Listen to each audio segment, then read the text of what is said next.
The humble table. In its simplest form, it's just an elevated flat surface. You might use yours to enjoy a delicious meal. Some are designed to separate you from your money, while others are intended to bring you closer to God. Some are works of art, and others are priceless antiques. This one's from IKEA, and it only costs $10. Conversely, this table is at the most exclusive restaurant in the world. The restaurant is Rouse in New York City. You can't make a reservation at Rouse. You have to be invited. I'm not sure how that's accomplished, but it sounds hard.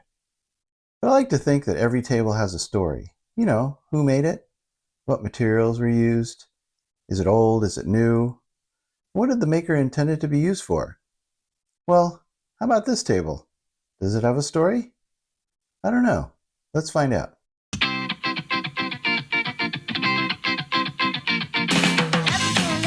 A little bit more, a little bit more, a little bit more.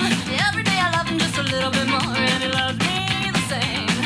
Every day I love him just a little bit more, a little bit more, a little bit more. Every day I love him just a little bit more, and she loves me the same. Baby, what do you want? Oh, baby, what do you want? It's the sense of sorry.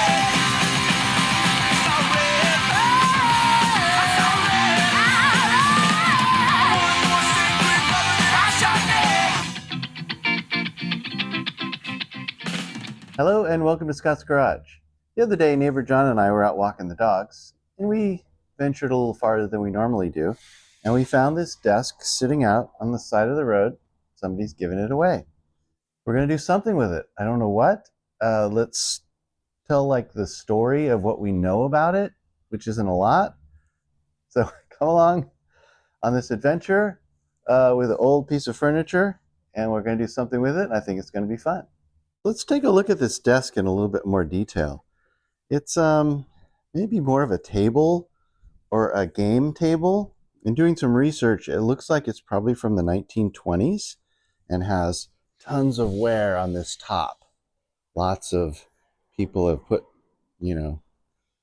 drinks, I don't know, homework, art projects, whatever. But this top of the table comes out like this. Shows a beautiful mahogany finish. I think that's mahogany. And that's actually in pretty nice shape. This top is not. And then we have some structural issues. One of the things that this is called is a swing leg table. I saw it called a swing leg table. And I saw a lot of them with 4 legs and one of the legs came out. I saw a lot of them with 5 legs, where you would have 4 stationary legs and one would swing out. Like the 5th one would swing out in the back here to hold the table up. I didn't really see a lot where it had 2 swing out legs. Also, I saw a lot with round, like turned legs and not these fluted square legs. I think they're like a federal style. And I can give you some more information on some of the things that I found. But then if you fold this back, then this holds up that, and you got sort of a game table. You could have 4 people easily playing bridge or whatever kind of things. And the thing that struck me about this table is it's all original. I don't think anything has ever been done with this. It doesn't look like it's ever been refinished, fixed, altered, changed in any way. I think it's completely 100% original. Let's talk about what we know about this piece so far. I have some similar items, researching, Googling, and there's 1920s mahogany, federal style fold top console or card table. So these were made to be put in the corner. Maybe you pull out, you have dinner on them, or you pull it out, you have people over and play cards and things like that. Yesterday, I decided I was going to walk back over there to the house where we got this and ask them a few questions about it. So I approached a nice couple that had just purchased the house there, and they're a young couple with kids and things like that, and welcome to the neighborhood. pretty neat. And asked them about this desk, and they said, "Oh, that brown one that we put out there." I don't think they really thought much about it, but this was kind of left in the house. I think it was an older person that lived there before. Not sure what happened to them, but I think this was kind of just a leftover in a house. They bought it. They didn't know anything about this. They just looked at it and said, "We don't want this old desk." They just put it out on the curb, and that's all that they thought about it. So they didn't know anything about the history of this. So pretty much we're left to do some sleuthing. I've been watching a lot of the forensic furniture guy. This is a really interesting table. It's too good to throw away. And immediately I thought to myself, my wife isn't mad at me about anything right now. This is the perfect time to bring home more crap from the side of the road.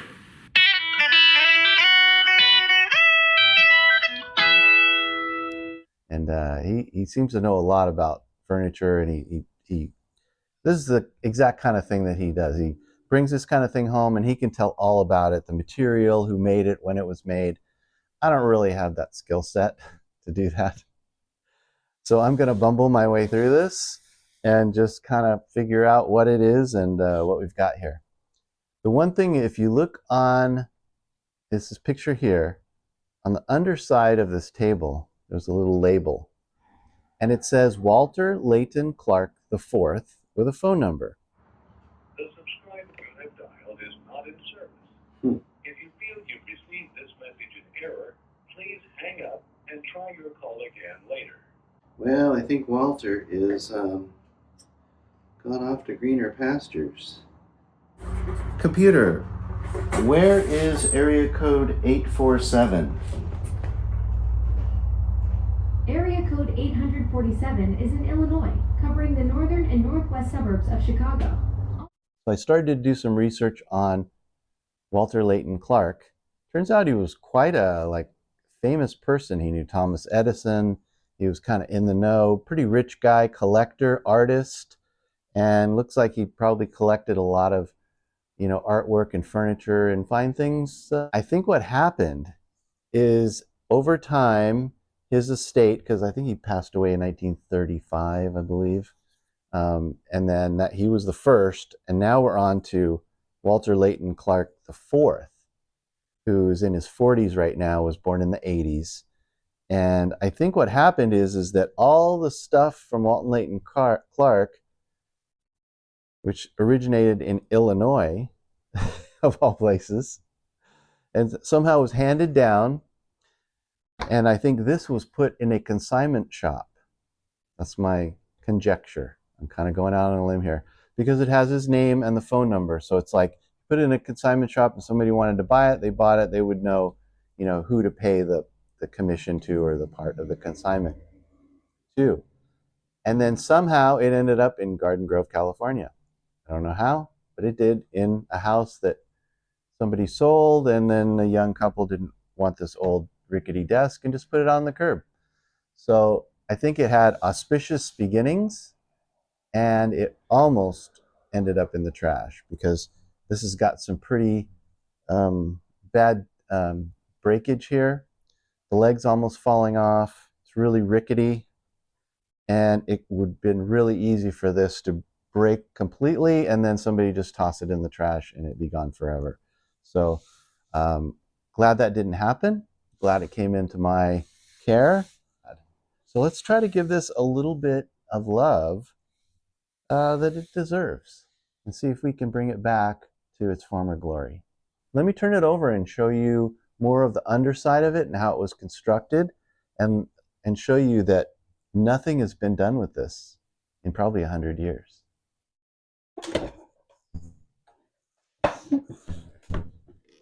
If you can see, like tool marks, and look at these. I think these are kind of modern nails. So we know it's not like 200 or 300 years old because they use some modern screws and nails. But I don't think anything has ever been done to this. The dovetails, those are hand dovetails. I love the hinge.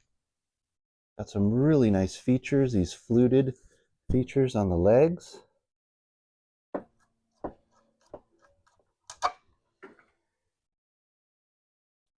Wow, these are all hand cut. You can still see the scribe marks. Is that a pencil? Looks like a pencil. That's kind of just how I would do it. I wonder why this one won't go together. Seems like this doesn't want to go together. Like there's some stuff down in there maybe. If we clean that out, maybe this would come together if I glued it.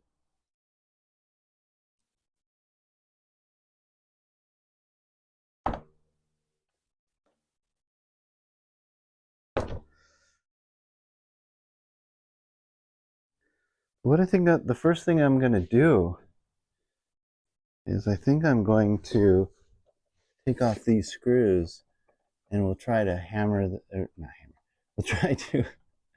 we'll try to glue this and screw this back on. Boy, this thing was used a lot. Huh, okay. Oh my. Oh, those are really in there.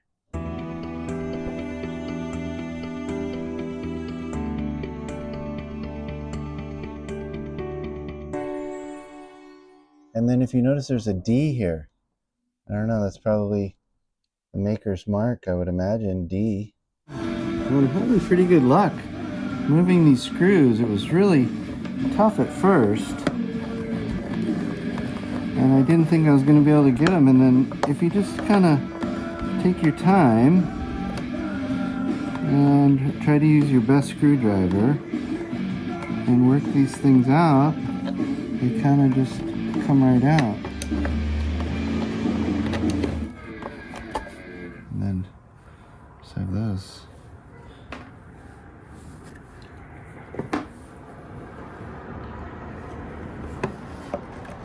Nicely, actually. That one looks good. Look at these. Look like they cut them because they didn't want them to be too long. It looks like something I would do. That's interesting. So actually I only have one screw left holding the top on. Let me show you that. So you kind of have to do like the bump thing. You like put, when you turn, you have to have like maximum pressure on here. Now do we see why we don't use flathead or slotted screws anymore? They're a pain in the ass.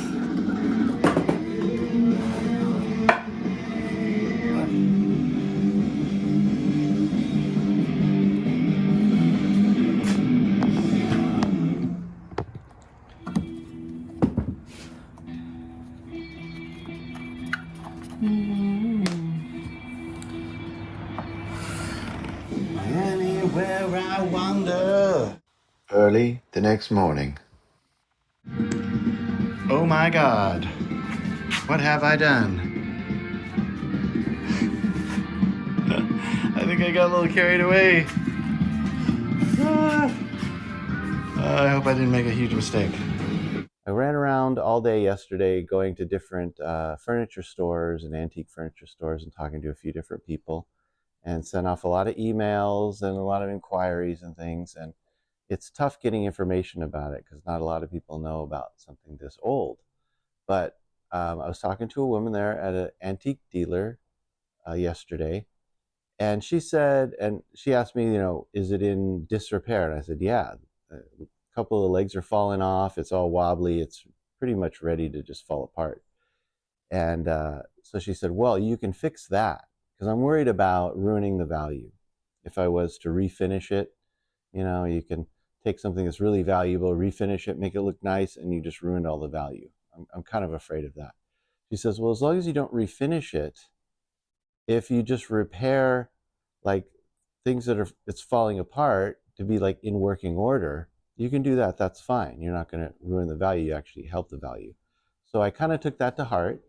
And last night I started just gluing stuff together and clamping it because there's a lot of stuff that was broken. So just need lots of glue and clamps. We're going to put some metal fasteners in here to kind of keep this thing held together. I'm probably not going to finish when you open the table and see, you know, the main tabletop. I'm not going to finish that because that's in pretty nice shape. I might just clean it with some furniture cleaner. But when you fold it, that top layer is just really bad. It's almost down to bare wood. So I think I could probably refinish that without hurting the value at all. Maybe. We're going to work on the structural stuff first, get it all put back together, get it in good working order. Then we'll take a look at it and work on the visual aspects of it after that. Let's look at a few things that we did yesterday. So these little corner blocks are kind of the main structural part of this whole unit. So this was splitting right here. So I put some glue in there and I clamped it. And I also put a screw here and over here to kind of hold this whole thing together. This is actually made from 3 pieces of wood. You can see a line right there and a line right there. 3 pieces of wood. And so this screw is going to keep them all together. This one here also, we glued this piece on. I couldn't really clamp it, so I just used some tape. So we can take the tape off, and I may want to put a couple of screws in here just to kind of hold this together. Haven't decided on that yet. But you can see actually the finish. This is like a bottom detail, so it sits like this. And this is pretty nice. I think if we just polished this up and cleaned it, a lot of it would look pretty good. Then the other piece, what I also did is this little piece of molding was coming off here. That's the only reason this is on there. Let's see if that held on there nicely. And then what I did is I did a counter bore here and here, because what I'm going to do is put threaded screws in here rather than screwing into the wood. I put some threaded fasteners. And then this side, I'll show you where that goes in a second here. So I'm not going to have to do the same thing I did here, because these are just going to be screws that go into this. This is mahogany hardwood in a dovetail corner, which is nice and sturdy. And these look like they're not all wallowed out holes. And I found some screws that we're going to use for them. There's 4 screws right here. So we'll use something like this and just go through there into there, and that should hold it nice and tight. We'll do the same thing on both sides. So this is really the main section of the whole table. This is the part that holds everything together. You got the wings attached to it here. You got the main structure coming around, bolted to the table. So I thought it was really important that this part stays intact. It did have 4 nails in it, which probably is plenty, but I went ahead and put 4 more screws in there.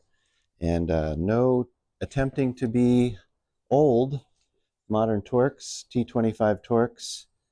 Had to glue the leg back on this one. You can see that this has some really nice dovetails. So this joint was nice and tight on both sides. We didn't have any problem with it.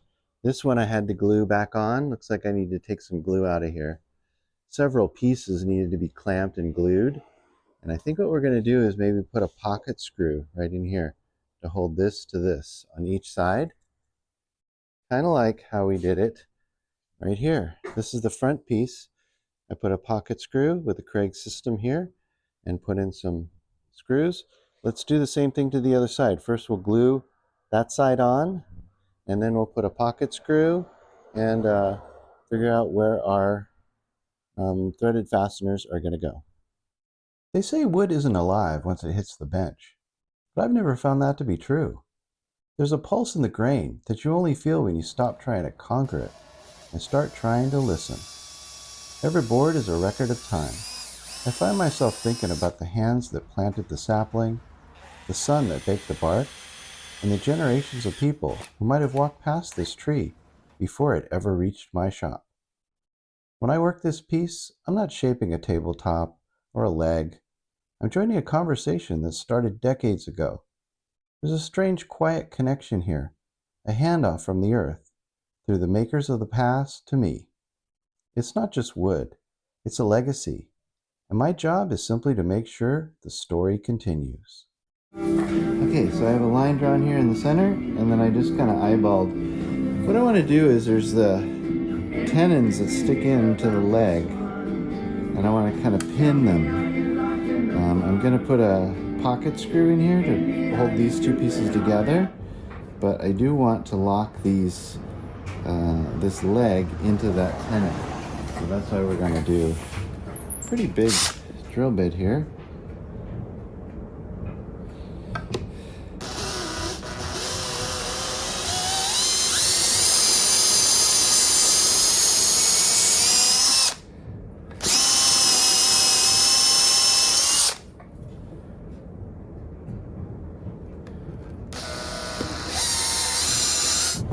And I have some 5/16 dowels. We're going to squirt a bunch of glue in there and pound these in.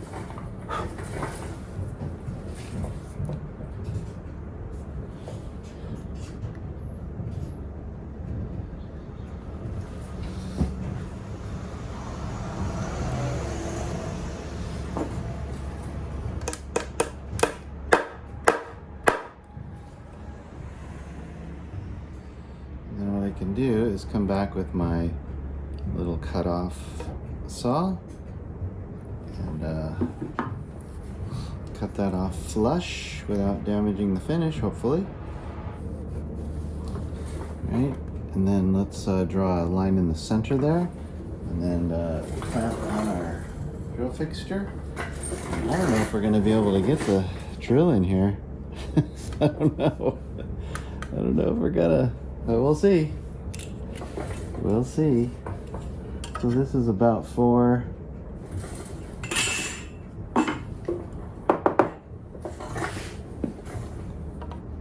Right about here.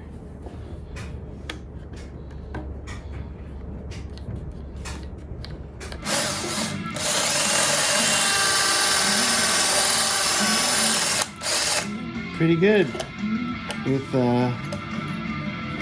duct tape to hold it, but it worked. Okay, so we got this square drive.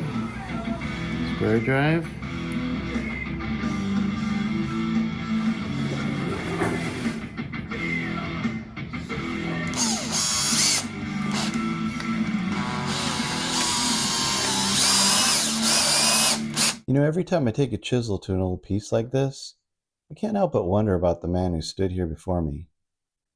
I wonder if he was a lone craftsman in a quiet, dusty barn, or was he one of 50 men on a factory floor? Looking at these joints, I can see the story of his hands.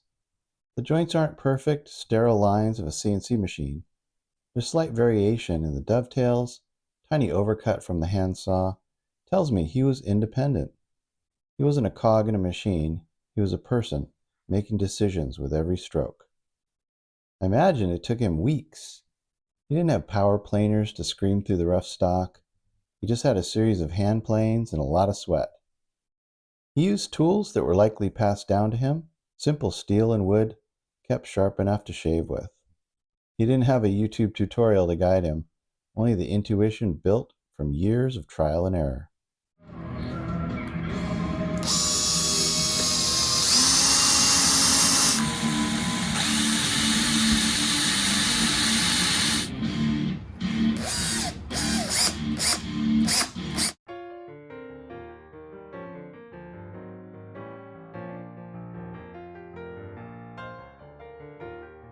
Okay, this should be dry by now. We can take this off. And we have almost our whole superstructure complete. We just have to work on that part next. We can take off these 2 clamps, put them away. I don't think we're going to need them anymore. And then we need to put in these threaded fasteners right there. Let's work on drilling that hole right now.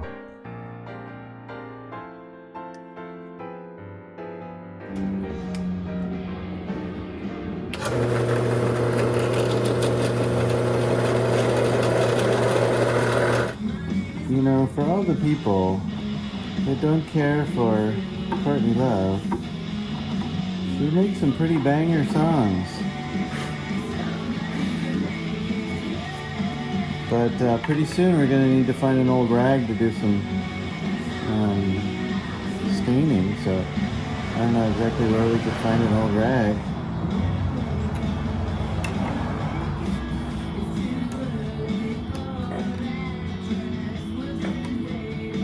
Somewhere in Hollywood. Okay, so what that's doing is there's a tongue that sticks out here. We drilled a 3/8 hole through that, and the fastener is almost 3/4 of an inch, so it sticks way down here and goes through the tenon.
Well, it's a new day. We're making a lot of progress. I think the project's coming along really nicely.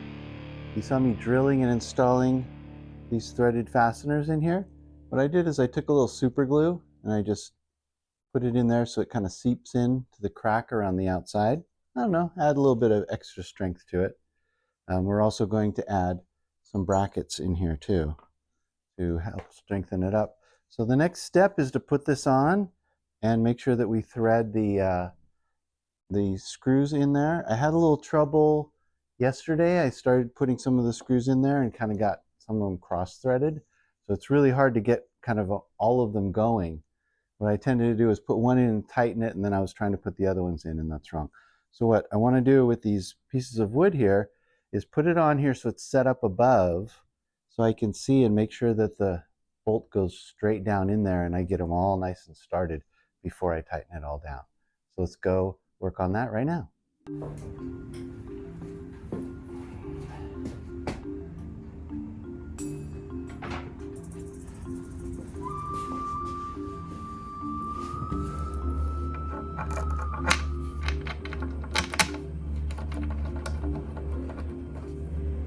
And before.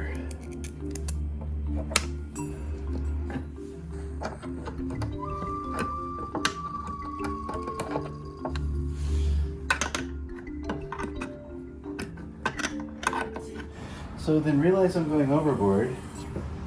I'm going to put a couple extra brackets.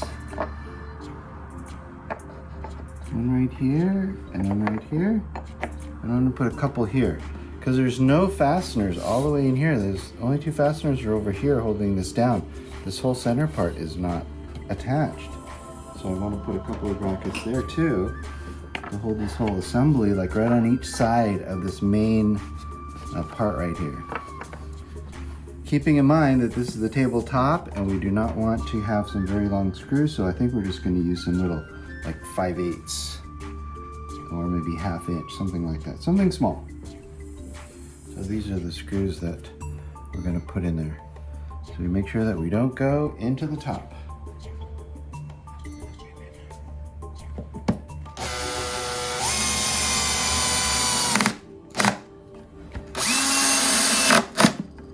We'll just go ahead and do that for the other 3 brackets.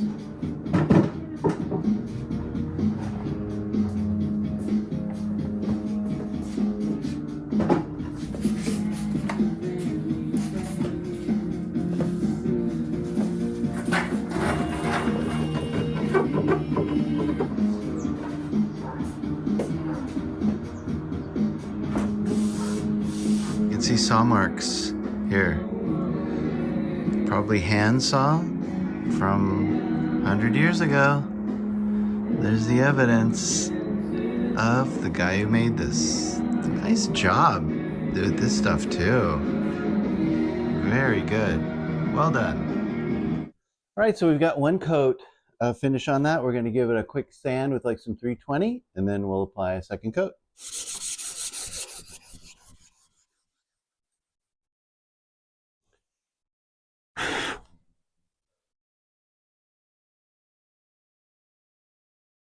Okay, I have a little Scotch-Brite thing here. Let's see. Hey, I think that might look pretty good. So yeah, we'll just continue on with this, and I'll show you what it looks like when I'm done. So my idea about finishing this is I had to put a couple of pins in here. So I sanded this and I refinished it, and I thought, hey, that came out really nice. If I just like sanded this stuff and then over finished it with this rather than with a brush, but just a wipe on, looks pretty nice. So I think I might continue on with that, like on this leg, and kind of see how it looks. So let's give it a try.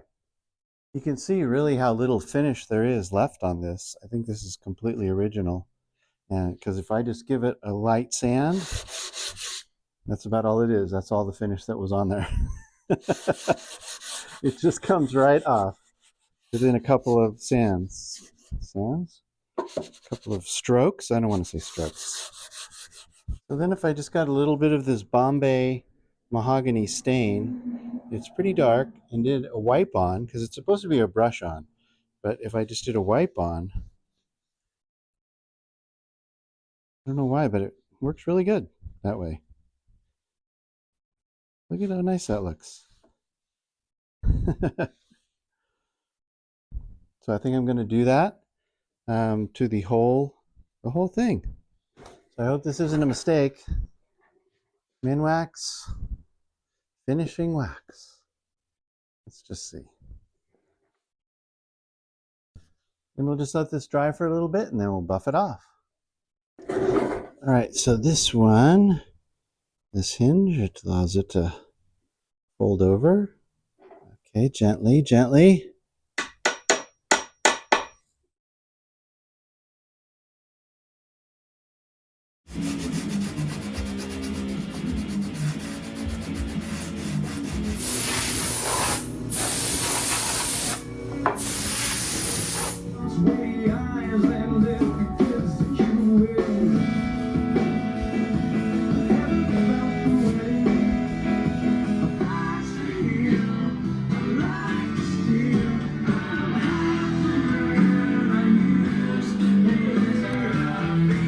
All right, so neighbor John, what are you doing? We're gonna buff the top of this beautifully restored table with just some old school min wax finishing wax. Okay.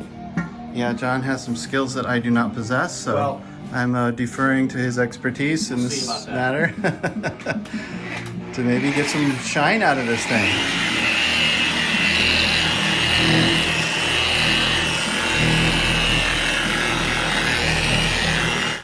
Pull these legs out.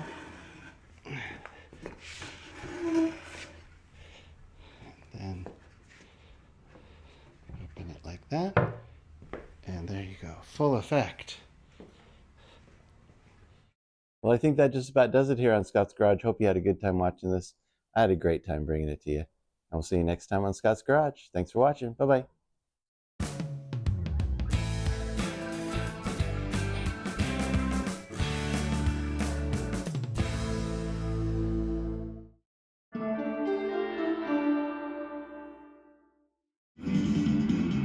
I'm so screwed right now.